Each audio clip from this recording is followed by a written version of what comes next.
എല്ലാവർക്കും പുതിയൊരു വീഡിയോയിലേക്ക് സ്വാഗതം. ഇന്നത്തെ വീഡിയോ എന്ന് പറയുന്നത് അതിനുവിൻ്റെ ബ്രേക്ക്ഫാസ്റ്റ് റെസിപ്പിയാണ് കേട്ടോ. ഇന്ന് ഞങ്ങൾക്ക് രാവിലെ പുട്ടും പഴമായിരുന്നു. ഇന്ന് രാവിലെ പുട്ടുണ്ടാക്കിയ ഞാനായതുകൊണ്ട് അല്പം ഷോർട്ടേജ് വന്നിട്ടുണ്ടായിരുന്നു. അപ്പോൾ ഞാൻ വിചാരിച്ചു അതിനുവിന് എന്നാൽ ഓട്സ് കാച്ചി കൊടുക്കാമല്ലോ എന്ന്. സാധാരണ നമ്മൾ എന്താണോ ഉണ്ടാക്കുന്നത് അത് തന്നെയാണ് കൊച്ചിനും കൊടുക്കാറ്. വേറെ സ്പെഷ്യലായിട്ടൊന്നും കൊടുക്കാറില്ല. 1 വയസ്സിന് ശേഷം നമ്മൾ കഴിക്കുന്ന ഫുഡ് തന്നെയാണ് കൊച്ചിനും കൊടുത്തുകൊണ്ടിരുന്നത് ചേട്ടാ. കുഞ്ഞിന് 6 മാസം കഴിഞ്ഞപ്പോൾ കുറുക്ക് കൊടുത്തു തുടങ്ങിയ സമയം തൊട്ടേ ഞാൻ കൊടുക്കുന്നൊരു റെസിപ്പിയാണ് ഇത്. ഓട്സ് ഞാൻ ആഴ്ചയിൽ ഒരു 2-3 ദിവസമൊക്കെ കൊടുക്കാറുണ്ടായിരുന്നു അവന്. അപ്പോൾ ഓട്സ് തന്നെ കാച്ചും, അതായത് വെള്ളം ഒഴിച്ചിട്ട് ഓട്സ് വെറുതെ കാച്ചും. അതല്ലാതെ അതിനകത്തേക്ക് ക്യാരറ്റോ അല്ലെങ്കിൽ ബീറ്റ്റൂട്ട് എന്തെങ്കിലും ഗ്രേറ്റ് ചെയ്ത് ഇതുപോലെ ഓട്സ് ഇങ്ങനെ കുറുക്കി കൊടുക്കാറുണ്ട് കേട്ടോ. 1 വയസ്സ് കഴിഞ്ഞതിന് ശേഷമാണ് കേട്ടോ കൊച്ചിന് പശുമ്പാലൊക്കെ കൊടുത്തു തുടങ്ങിയത്. 1 വയസ്സ് കഴിഞ്ഞപ്പോൾ പൊതുവേ ഞങ്ങൾ കുറുക്കൊക്കെ പയ്യെ സ്റ്റോപ്പ് ചെയ്തു. പിന്നെ വൈകിട്ട് സ്നാക്സിനൊന്നും അവനില്ലെങ്കിൽ മാത്രം ഞാൻ ഇടയ്ക്ക് അമൃതം പൊടിയോ റാഗിയോ അങ്ങനെ കൊടുക്കും കൊച്ചിന്. പാപ്പം തരാട്ടാ, ഇപ്പം തരാട്ടെ പാപ്പം. മുടുക്കൻ പയ്യേ ഭയങ്കര. ഇപ്പോൾ ഉണ്ടാക്കിയേക്കുന്ന റെസിപ്പി ഭയങ്കര സിമ്പിളായിട്ട് ഉണ്ടാക്കാവുന്നേ ഉള്ളൂ കേട്ടോ. 3 സ്പൂൺ ഓട്സാണ് ഞാൻ എടുത്തേക്കണത്. അതിനകത്തേക്ക് പാലൊഴിച്ചു. ഇത് കുറുകാൻ ആവശ്യമായിട്ടുള്ള പാല്. 1 സ്പൂൺ ബദാം പൗഡറാണ് ഞാൻ റോസ്റ്റ് ചെയ്ത് പൊടിച്ച് വെച്ചേക്കാണ്. ആൾക്ക് ബദാം തന്നെ കഴിക്കുന്നത് ഇഷ്ടമല്ല, അപ്പം ഞാനതിങ്ങനെ പൊടിച്ച് വെച്ചേക്കാണ്. നിങ്ങളുടെ കയ്യിൽ എന്തൊക്കെ നട്ട്സ് ഉണ്ടോ അതെല്ലാം ഇടാം. മധുരത്തിന് ഞാൻ സാധാരണ ഈന്തപ്പഴമാണ് ചേർക്കാറ്. ഇപ്പോൾ ഈന്തപ്പഴം ഇല്ലാത്തത് കൊണ്ടിട്ട് ഞാൻ കുറച്ച് ശർക്കരപ്പാനിയാണ് ചേർത്തേക്കണത്.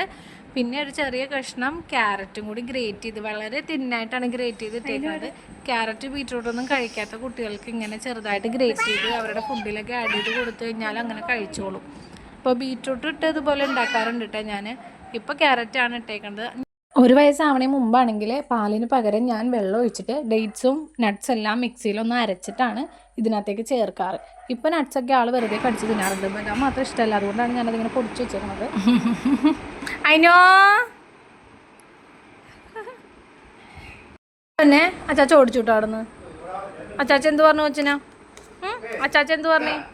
അങ്ങനെ ഫുഡ് ഉണ്ടാക്കി അത് കൊടുത്തോണ്ടിരിക്കുന്ന സീനാണ് ഇത്. എന്തെങ്കിലും കളിക്കാനുള്ള ടോയ്സൊക്കെ ഇട്ട് കൊടുത്തിട്ടാണ് ഞാൻ ഫുഡ് കൊടുക്കാറ് മാക്സിമം. പിന്നെ കുറുക്ക് ഉണ്ടാക്കുന്ന സമയത്ത് അധികം ലൂസാക്കാതെ കുറച്ച് തിക്കായിട്ട് എടുക്കുകയാണെങ്കിൽ അവരുടെ വിശപ്പ് വേഗം കെട്ടോളും. കുറച്ച് കഴിച്ചാൽ തന്നെ അവർക്ക് കുറച്ച് നേരത്തേക്ക് വിശക്കില്ല. ലൂസായിട്ടാണ് ഉണ്ടാക്കണമെങ്കിൽ അത് പെട്ടെന്ന് ദഹിച്ചു പോകും, അവർക്ക് വേഗം വിശക്കാനുള്ള സാധ്യതയുണ്ട്. അപ്പോൾ ഞാനിങ്ങനെ അവൻ കളിക്കണതിൻ്റെ ഇടയിലാണ് കേട്ടോ ഫുഡ് കൊടുക്കണത്. ആൾ ഇടയ്ക്ക് തന്നെ കഴിച്ചോളും. പിന്നെ ഈ കുറച്ചായിട്ട് ഇപ്പോൾ തന്നെ കഴിക്കാനായിട്ട് നല്ല മടിയുണ്ട്. ഈ ഓടി നടന്നുള്ള കഴിക്കൽ നിർത്താൻ വേണ്ടിയിട്ടാണ് തുടക്കം തന്നെ ചെയർ വാങ്ങിച്ചത്. പക്ഷേ ആദ്യത്തെ ഒരു എക്സൈറ്റ്മെൻറ്റിൽ ചെയറിലിരുന്ന് കഴിക്കുമായിരുന്നു. പക്ഷേ ഇപ്പം തന്നെ ഇറങ്ങി ഓടും. മോനെവിടെ? അച്ഛയുടെ മോനെവിടെ? അമ്മയുടെ സുന്ദരി എവിടെ? അമ്മയാണ് അമ്മയുടെ സുന്ദരി, അച്ഛയാണ് അമ്മയുടെ സുന്ദരി. ആഹാ ബാ, ഇതേ നമ്മൾ പാപ്പം കഴിച്ച് ഫിനിഷ് ആവാറായല്ലോ. ഗുഡ് ബോയ് ആണല്ലോ, എണീറ്റ് വാ. അപ്പോൾ ഇന്നത്തെ കുഞ്ഞു വീഡിയോ ഇത്രേ ഉള്ളൂ കേട്ടോ. നമ്മുടെ വീഡിയോസ് ഇഷ്ടപ്പെട്ടാൽ ചാനൽ സബ്സ്ക്രൈബ് ചെയ്ത് നമ്മളെ മാക്സിമം സപ്പോർട്ട് ചെയ്യണം കേട്ടോ. പലതരം വെറൈറ്റി ആയിട്ടുള്ള ഫുഡുകൾ ഞാൻ അതിനൊന്ന് ട്രൈ ചെയ്തിട്ടുണ്ട് കേട്ടോ. അതുകൊണ്ട് ആ കാര്യത്തിലൊക്കെ ഞാൻ ഭയങ്കര ഹാപ്പിയാണ്. നമ്മുടെയൊക്കെ സമയത്ത് കണ്ണങ്കായ പിന്നെ റാഗി ഇതൊക്കെയാണ് തന്നേക്കണമെന്നാണ് വീട്ടുകാർ പറഞ്ഞ് കേട്ടേക്കണത്. അപ്പോൾ നമ്മുടെ പിള്ളേർക്ക് ഇങ്ങനത്തെ ഫുഡൊക്കെ കൊടുക്കാൻ പറ്റുന്ന ആലോചിക്കുമ്പോൾ ഭയങ്കര സന്തോഷം. അടുത്ത വീഡിയോയിൽ വീണ്ടും കാണാം.